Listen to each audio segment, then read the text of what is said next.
We are 100 days into the Trump dystopian nightmare, so I'm going to give you 100 seconds of Donald Trump fails. Now, that's not a lot of time considering how many fails he's delivered, so let's fucking go. Right off the bat, he violated the Constitution by trying to invalidate birthright citizenship with a press release. He then illegally created Doge with another press release, then realized he couldn't create a department without Congress, so he let Doge take over the United States Digital Service, and fake renamed it the United States Doge Service and said Elon Musk was its leader, even though that was illegal, so he lied and then unlied and then lied again for weeks until they made up a new leader for Doge so they'd have a legal employee to scapegoat in the myriad lawsuits pending. Musk then illegally fired and rehired once he found their email addresses half the people they illegally fired, and the rest of their codified negligence is tied up in court. While Musk's $2 trillion in proposed cuts was reduced to $1 trillion, then reduced to $150 billion, then reduced to $4 billion, which is 0.2% of his original goal and only 10% of the tax dollars paid to Musk in federal contracts since his grift first began. Next, Trump said he was going to use tariffs to rebuild American manufacturing jobs, and he actually got some union endorsements for this, but then he rolled them all back or paused them and rewrote history saying this was just the art of the deal.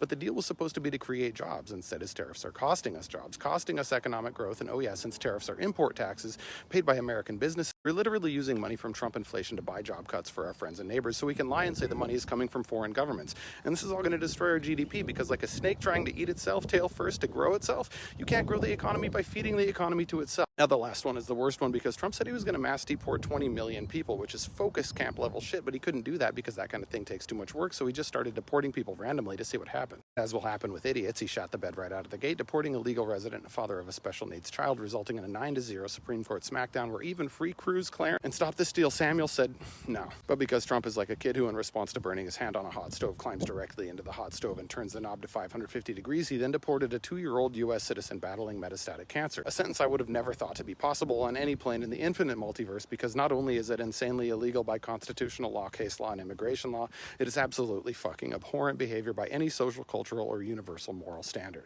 Donald is an abomination of a human being, and he's an even worse president. He signed more executive orders in 100 days than any president in American history, despite controlling every lever of power. He's violated court orders more than any other president in American history, despite having a 6-3 majority on the Supreme Court. And he's deported more American citizens than any president in American history, despite his promise to voters to deport only undocumented violent criminals. In 100 days, he has the worst approval rating in 100 years because he's attacking our economy, our businesses, our workers, our citizens, our Constitution, and our courts, breaking everything and fixing nothing. Now, this is just for Donald. Donald, you are the worst president in American history, and you are one of the worst humans in American history. You deserve nothing that has been given to you, and I cannot wait until you are impeached one more time, because Donald, you know what they say.